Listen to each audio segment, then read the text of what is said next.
And so next up is my SBR, Dpms SBR by Crosman. This is comparable to an AR-15, I believe. Sort of a modified version. Now, I do like this in comparison to owning a sort of AR or assault rifle. It gets the job done. It's a little bit comparable to the real thing.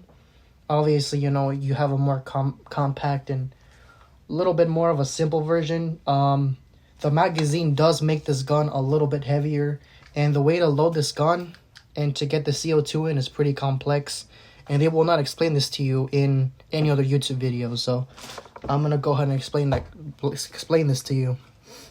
So the way you go ahead and place the CO2 canisters is, obviously, rule of thumb, always put in the very first one right here.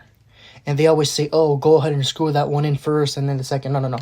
So what you have to do is you have to put in the second canister, screw it in a little bit, but make sure that no CO2 leaks out of it, which briefly meaning you don't screw it in all the way to where it punctures the CO2. You just screw it in all the way to where you know that the rest of the CO2 from the very first one won't leak out. Because if you only screw in the very first one and you don't screw this second one all the way, you're going to leak all the CO2 from the very first one you screwed in. So you have to make sure that the second one is in place and is screwed in, but not punctured. And yeah, that's pretty much it about this, about the Dpms SBR. They don't really tell you this, but it's just something you have to know when owning these guns. Loading it in, obviously, you have this little latch here where you pull it all the way back and lock it in place, and obviously put in your BBs.